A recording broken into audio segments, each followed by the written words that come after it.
야고보서 1장 1절부터 8절까지 말씀으로 시험을 대하는 성도의 자세, 이 제목으로 하나님 말씀을 함께 나눕니다. 우리나라가 세계에서 가장 잘하는 일이 몇 가지가 있습니다. 대표적인 일이죠. 세계에서 우리나라를 강하게 의지하는 것, 우리가 아니고서는 안 되는 그런 일들이 좀 몇 가지가 있는데, 그 중에 하나가 배를 만드는 일입니다. 배를 만드는 일. 우리나라는 배를 세계에서 가장 잘 만듭니다. 중국이 지금 우리나라보다 수량에서는 더 많이 만들지만 더 고가의 배, 튼튼한 배는 우리나라가 만듭니다. 중국에서는 자기 나라에서 쓰는 그런 배를 워낙에 인구가 많다 보니까 그 수량이 많아서 그렇지, 실제로 더 고가의 배, 더 튼튼한 배는 우리나라가 만들고 있죠. 현재 만들어지는 배는 대부분 엔진의 힘으로 스크루를 돌려서 항해합니다. 그만큼 엔진도 커지고 힘도 세졌습니다.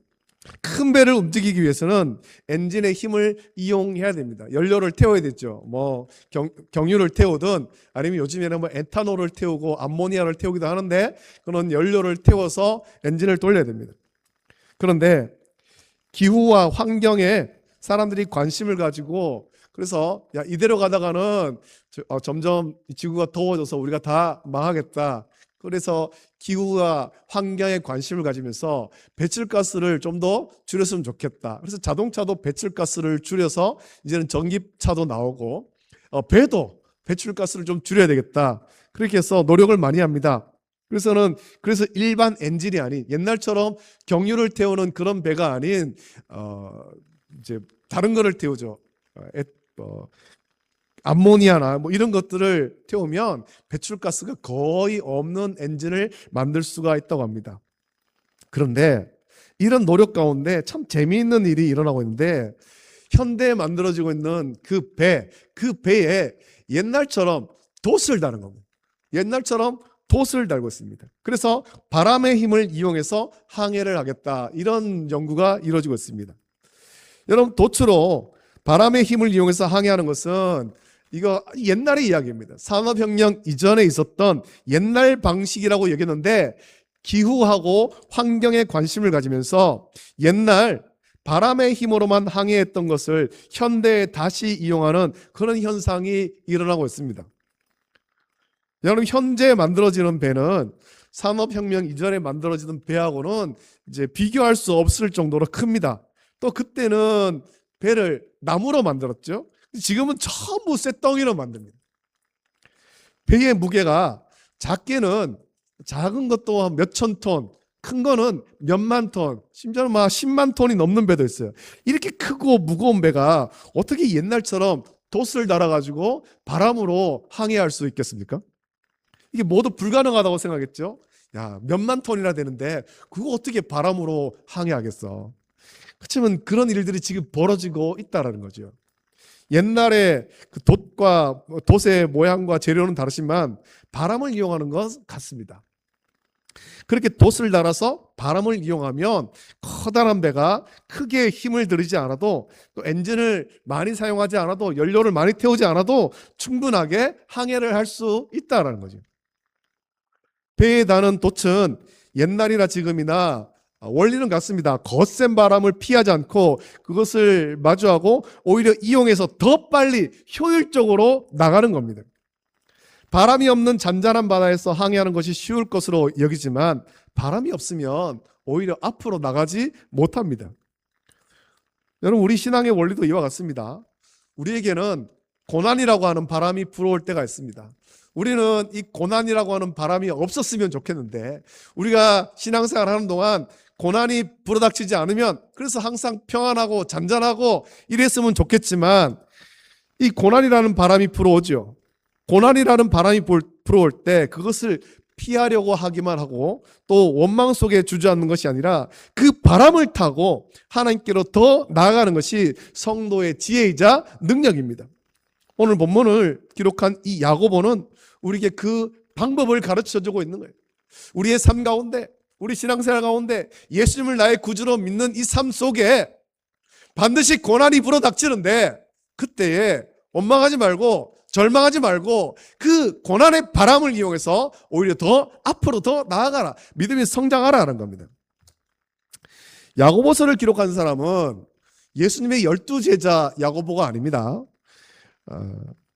성경에는 여러 명의 야고보가 등장하지만 본문의 저자는 12명의 제자 가운데 있는 야고보가 아니고 예수님의 친형제 야고보입니다.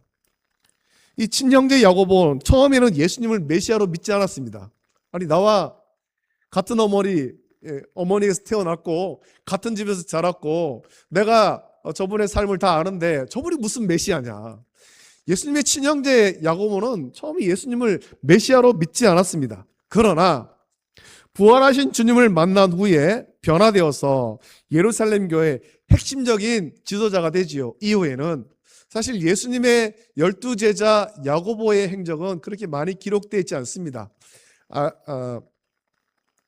알페오의 아들 야고보, 그 야고보 요한의 형제 야고보는 나중에 이제 교회를 위해서 순교를 합니다만 그 외에 또 작은 야고보가 또 있죠. 그 예수님의 12제자 가운데 야고보의 기록은 그렇게 없지만 예수님의 친형제인 야고보는 예수님을 만나고 변화되어서 예루살렘 교회의 핵심적인 지도자가 되었고 오늘 야고보서를 쓴 그런 사람이 되었습니다.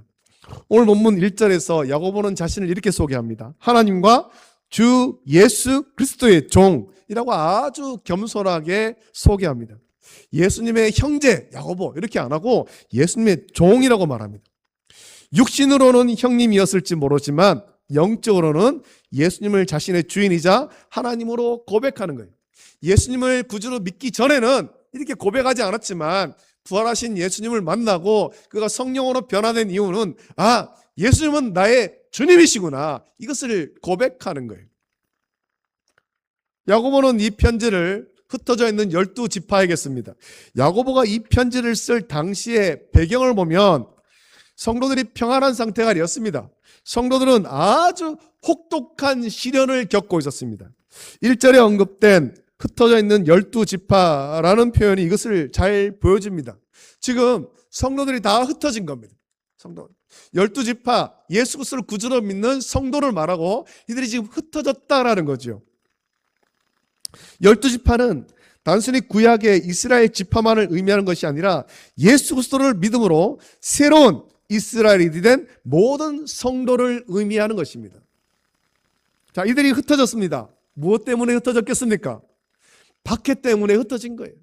예수님을 믿는 것을 핍박하는 자들 때문에 거기에 모여있지 못하고 예루살렘에 있지 못하고 사방천지로 흩어진 겁니다. 예수님이 부활하시고 승천하신 후에 제자들은 예수님의 말씀을 듣죠. 예루살렘을 떠나지 말고 내게서 들은 바 아버지께서 약속하신 것을 기다리라.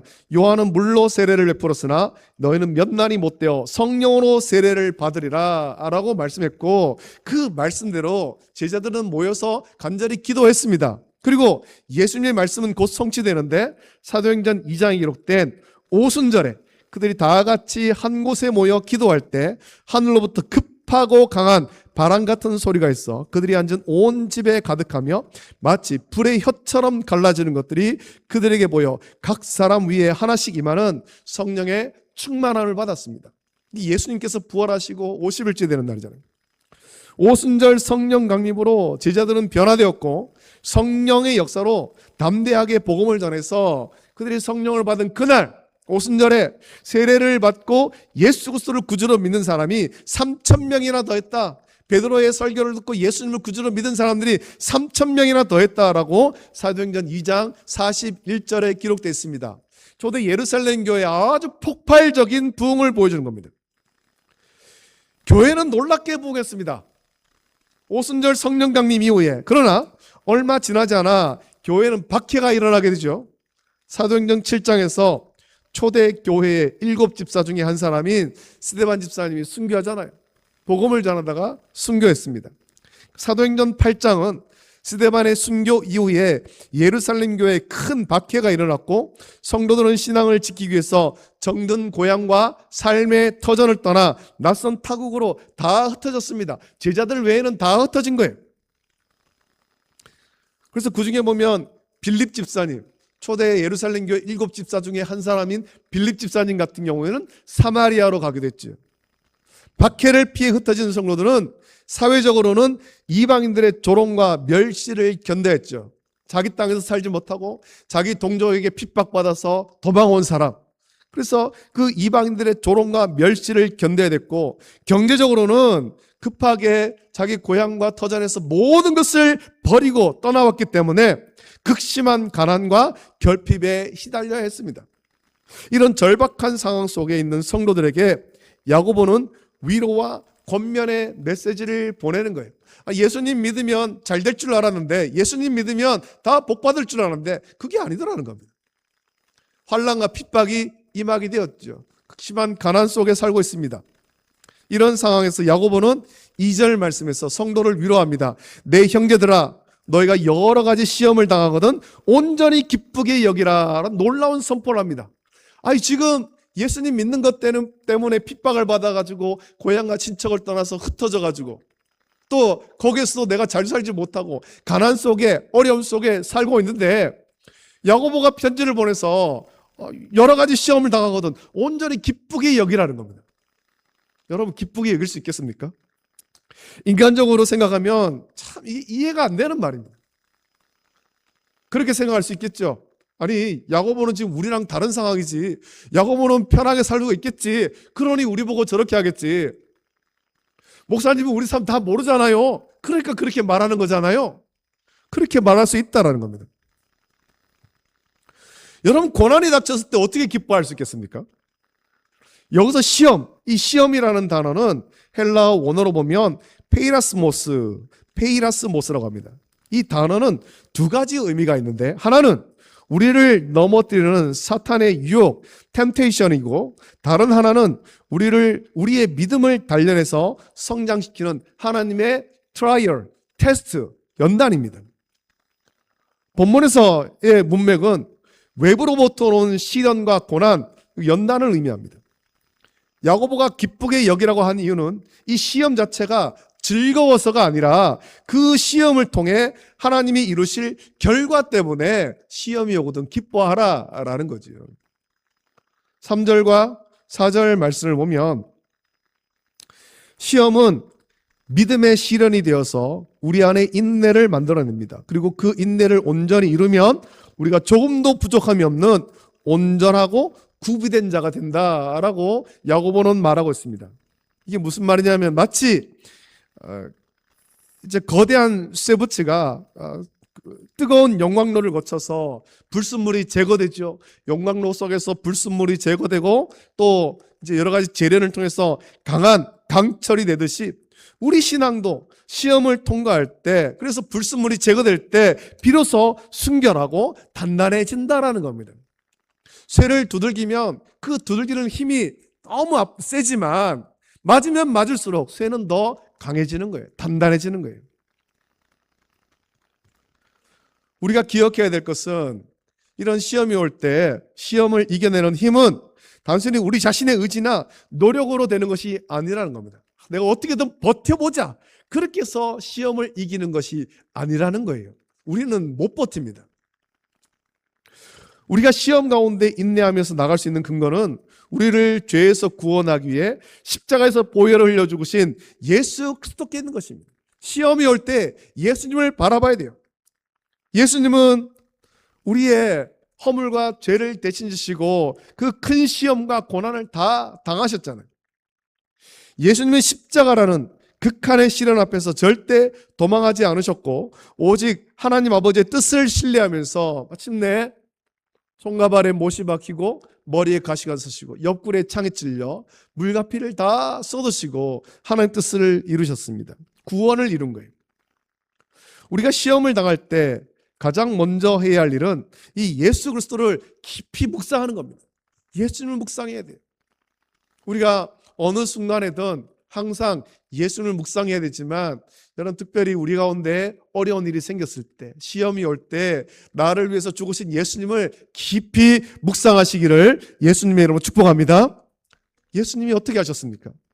우리를 죄에서 구원하기 위해서 목숨까지 내어주신 그 사랑을 우리가 기억할 때 우리는 지금 겪는 시험이 나를 망하게 하려는 것이 아니라 나를 예수님의 제자로 또 온전한 그리스도인으로 빚어가시는 과정임을 깨닫게 되는 거예요. 우리가 예수님을 믿으면 구원의 복을 받습니다. 그러나 구원의 기쁨과 함께 시험이 옵니다. 예수님도 그 말씀했습니다. 마태복음 10장 34절부터 39절 보면 예수님께서 이렇게 말씀하시죠. 내가 세상에 화평을 주러 온 줄로 생각하지 말라. 화평이 아니요 검을 주러 왔노라. 내가 온 것은 사람이 그 아버지와 딸이 어머니와 며느리가 시어머니와 불화하게 하려 함이니 사람의 원수가 자기 집안 식구라. 아버지나 어머니를 나보다 더 사랑하는 자는 내게 합당하지 아니하고 아들이나 딸을 나보다 더 사랑하는 자도 내게 합당하지 아니하며 또 자기 십자가를 지고 나를 따르지 않는 자도 내게 합당하지 아니하니라. 자기 목숨을 얻는 자는 잃을 것이요 나를 위하여 자기 목숨을 잃는 자는 얻으리라. 예수님께서 말씀했습니다. 예수님을 구주로 믿으면 여러분 우리는 다 구원의 복을 받지만 원수 마귀가 이것을 싫어해서 우리 인생과 가정이 불화하게 하고 시험을 일으키는 거죠. 우리는 이 시험을 이겨내야 됩니다. 예수님의 말씀도 이런 시험에서 예수님만 바라보고 이기라고 말씀한 겁니다. 이런 시험이 올 때 내 힘으로는 도저히 버틸 수 없을 때 우리는 성령님을 의지해서 시험을 이겨야 됩니다. 성령께서 우리 마음속에 말씀의 검을 쥐어주시고 기도의 불을 지펴주실 때 우리는 비로소 시험을 뚫고 나갈 용기를 얻게 되는 거예요. 그래서 여러분 우리 가운데 어떤 시험이 있을 때 어려움이 있을 때 우리가 해야 될 일, 가장 먼저 해야 될 일, 그것은 주님 앞에 나와 엎드려 기도하는 거예요. 하나님, 내가 지금 이런 어려움이 있습니다. 내 마음이 힘듭니다. 은혜를 부어주시옵소서. 기도해야 되죠. 성령을 의지하고 기도해야 됩니다. 믿음이 흔들릴 때일수록 더 말씀 앞에 머물고 기도에 무릎을 꿇고 주님을 닮아가는 것이 시험을 대하는 성도의 가장 올바른 태도입니다. 베드로전서 1장 3절부터 7절 말씀 보면 자 이런 말씀인데 우리 같이 한번 찾아서 읽어보겠습니다. 베드로전서 1장 3절부터 7절 야고보서 뒤에 있죠.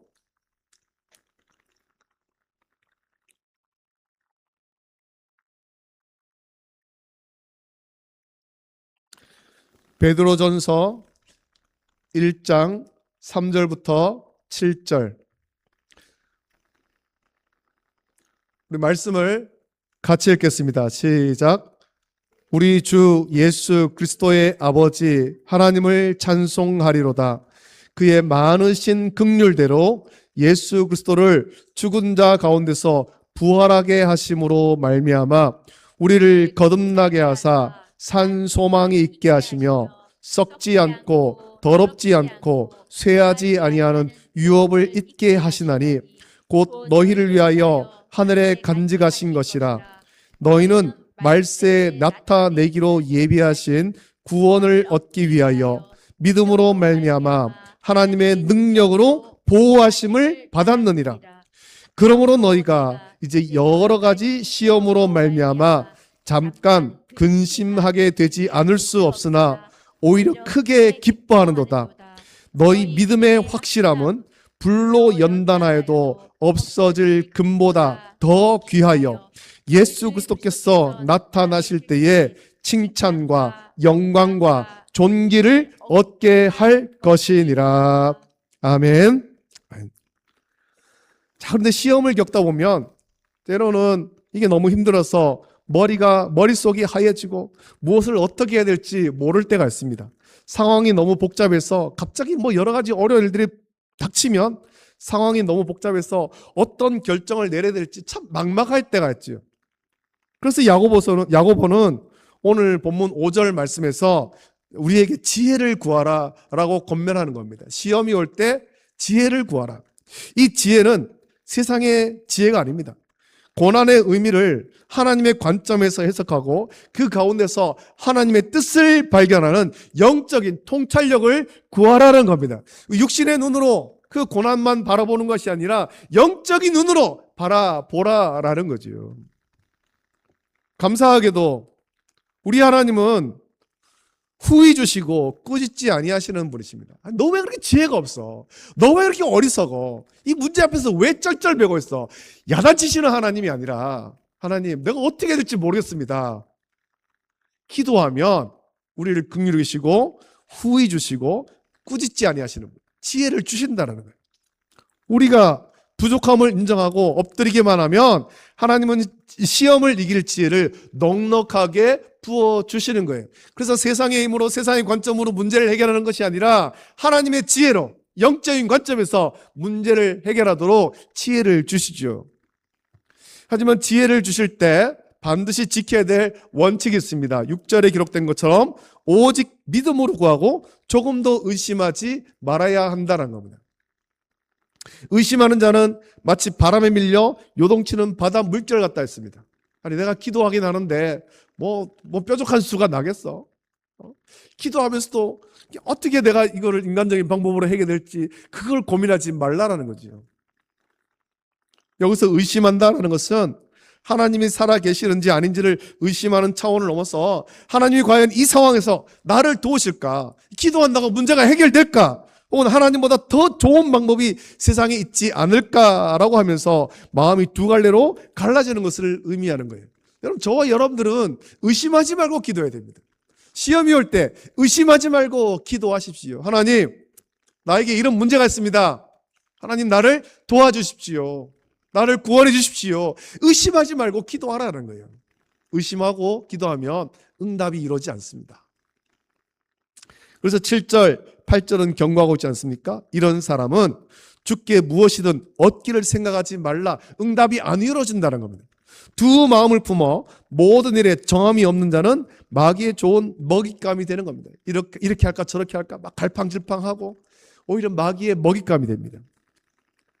여러분, 마귀는 시험의 현장에서 늘 우리에게 속삭입니다. 하나님은 너를 버리셨어. 네 믿음은 가짜야. 너는 이제 끝났어. 너 기도한다고 문제가 해결되는 건 아니야. 자꾸만 이런 의심과 두려움은 심어주고, 이 두려움은 하나님이 기뻐하시는 믿음이 아니라는 거죠.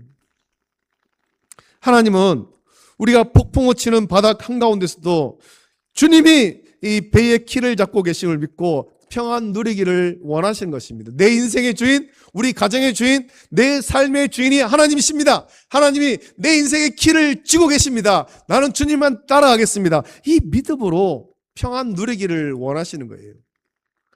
주께서 반드시 우리를 구원하실 것을 믿음으로 선포하며 나가는 겁니다. 오늘을 살아가는 우리에게도 이 시험은 끊이지 않습니다. 예수님을 구주로 믿어서 구원의 기쁨을 얻었음에도 이 땅에서의 삶은 여전히 전쟁터와 같은 거지.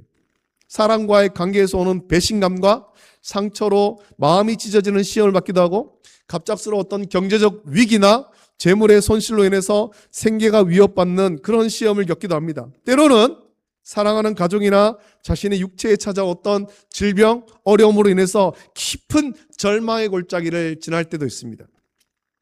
이런 시험은 예고 없이 찾아와서 우리를 막 흔들어 놓습니다. 그러나 이런 시험이 닥쳐올 때 이상한 일 당하는 것처럼 당황하지 말라고 했습니다. 우리가 하나님 나라 이르기까지 이 땅에서 치러야 될 필연적인 과정인 거예요. 시험은 계속해서 있습니다. 오히려 그런 시험이 올 때 우리가 믿음의 주여 또 온전하게 하시는 예수님만 바라볼 때입니다. 더 주님만 묵상할 때죠. 내 감정과 상황을 보지 말고 언제나 어제나 오늘이나 영원토록 동일하신 주님의 약속의 말씀을 붙잡으십시오. 주님이 주시는 힘, 성령의 능력, 그리고 생명의 말씀과 간절한 기도가 있다면 우리는 어떤 시험도 넉넉하게 이길 수 있습니다. 시험은 우리를 무너뜨리기 위한 장애물이 아니라 이제는 오히려 우리를 세우기 위한 디딤돌인 거예요. 시험을 대할 때 원망이나 의심 대신에 온전한 기쁨을 선택하십시오. 아, 시험이 왔네? 내가 이거를 견뎌내면, 이것을 이겨내면, 믿음으로 이겨내면, 성령을 의지해서 이겨내면 내 믿음이 또 이만큼 성장하겠구나. 장애가 크면 클수록 이것을 이겨냈을 때 내 믿음의 성숙도가 더 커지겠구나. 여러분, 그것을 바라면서 기뻐할 수 있기를 원합니다. 그 시련의 끝에는 정금같이 빚어진 여러분의 믿음과 하나님의 큰 상급이 기다리고 있음을 믿으십시오. 이번 한 주간 저와 여러분의 삶의 현장에서 마주하는 크고 작은 시험들 앞에서 십자가에 박히신 예수님을 묵상하면서 성령님의 도우심으로 승리하는 저와 여러분 되시길 원합니다. 그래서 마침내 하나님이 기뻐하시는 온전한 성도로 굳건한 믿음의 사람으로 우뚝 서는 우리 모든 성도 되시기를 예수님의 이름으로 축복합니다. 함께 이 찬양 우리 같이 찬양하고 같이 기도하겠습니다. 주가 보이신 생명의 길, 우리 찬양 같이 부르고 이 야고보서의 말씀과 같이 시험을 올 때 두려워하지 말고 주님은 바라보며 성령을 의지해서 이겨내고 우리 믿음의 성숙을 소망할 수 있기를 원합니다. 함께 찬양합니다.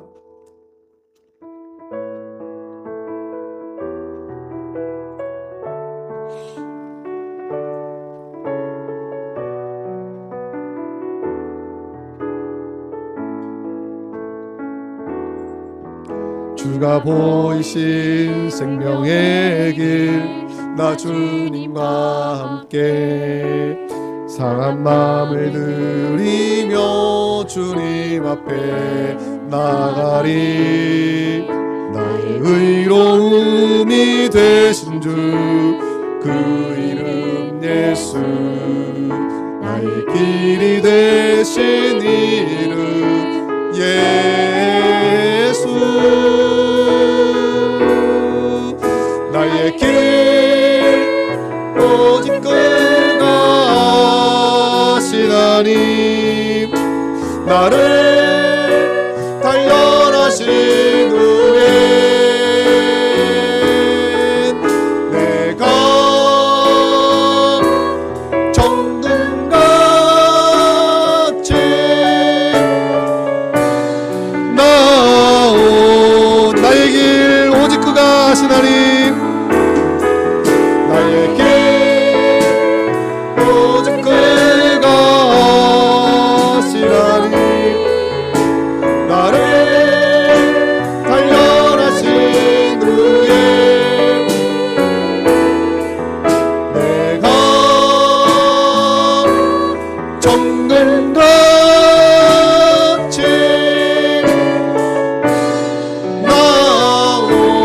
나오리라. 이 시간에 말씀을 묵상하시면서 같이 기도하겠습니다.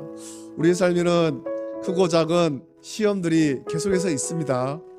우리가 예수님을 구주로 믿은 다음에 우리의 삶이 참 은혜 가운데 항상 평안하고 잔잔하면 좋겠지만 그렇지가 않습니다.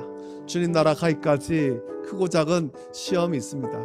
때로는 그 시험이 흔들려서 우리 믿음이 나락으로 떨어지는 것 같은 것을 경험할 때도 있습니다.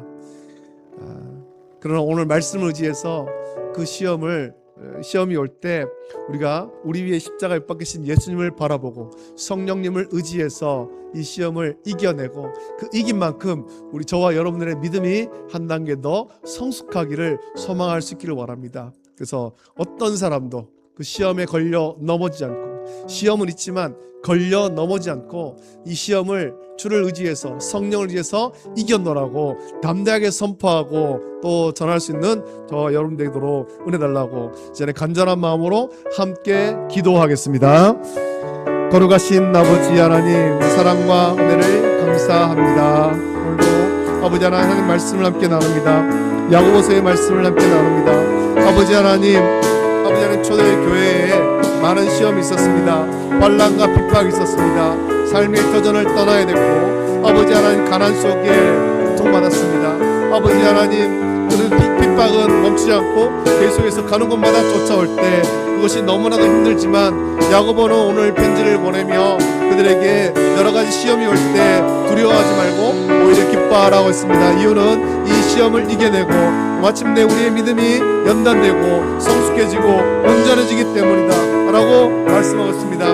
이 말씀을 의지하여서 우리도 아버지 하나님 여러가지 시험이 오거든 아버지 하나님 그것을 두려워하고 절망하고 낙심하는 것이 아니라 우리 위에 십자가 백신 예수를 바라보고 성령님을 의지하여서 남들 이겨내고 승리할 수 있도록 은혜를 베풀어 주시옵소서. 이 한 주간을 살아갈 때 성령께서 우리 가운데 역사하셔서 아버지 하나님 믿음의 삶, 승리의 삶을 살아갈 수 있도록 주님 인도하여 주시옵소서. 연약한 자에게 강건함 허락하여 주시고 또 아버지 하나님 여러가지 힘든 일이 겪는 이 한 주간 기도하면서 마침내 이겨낼 수 있도록 주님도 오시고 은혜를 베풀어 주시기를 간절히 소나옵나이다. 아버지 하나님 이 시간 얼마 남지 않았사오니 그 남아있는 기간 잘 준비하여 하나님께 영원 걸릴 수 있도록 주님 은혜를 넘겨 주시옵소서.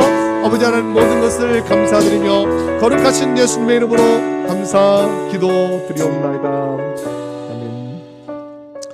거룩하신 하나님 아버지 사랑과 은혜를 감사드립니다. 오후 시간 또 함께 모여 하나님 말씀을 함께 나누었습니다. 아버지 하나님 초대교회 예수님을 구주로 믿는 것으로 인해서 구원의 기쁨이 있었지만 곧 이어진 환난과 핍박 이것이 너무나도 힘들었고 삶의 터전을 버리고 뿔뿔이 흩어져야만 했습니다. 이런 어려운 상황 속에 시험이 올 때 두려워하지 말고 오히려 그것을 기뻐하라 라고 야고보는 전합니다. 이유는 그 시험을 통하여서 시험을 이겨낼 때 예수 그리스도를 바라보고 성령을 의지하여서 시험을 이겨낼 때 우리의 믿음이 더 온전해지기 때문에 또 주님 앞으로 한 걸음 더 나가기 때문에 성장하기 때문이라고 했습니다. 아버지 하나님 우리도 믿음이 성장하길 원합니다. 주 앞에 선 날까지 환난과 핍박과 고난과 역경 여러 가지 시험은 끊임없이 계속 일어나겠지만 아버지 하나님 그것이 올 때 두려워하지 말고 예수님을 바라보고 성령을 의지해서 담대히 이길 수 있도록 은혜를 베풀어 주시옵소서. 이 한 주간 그 믿음의 그복으로 승리할 수 있도록 복 주시기를 간절히 소원하옵나이다. 감사합니다. 예수님의 이름으로 기도드립니다. 아멘. 주님께서 가르친 기도로 예배를 마칩니다. 하늘에 계신 우리 아버지여 이름이 거룩히 여김을 받으시오며 나라가 임하시오며 뜻이 하늘에서 이루어진 것 같이 땅에서도 이루어지이다. 오늘 우리에게 일용할 양식을 주시옵고 우리가 우리에게 죄 지은 자를 사하여 준 것 같이 우리 죄를 사하여 주시옵고 우리를 시험에 들게 하지 마시옵고 다만 악에서 구하시옵소서. 나라와 권세와 영광이 아버지께 영원히 있사옵나이다. 아멘.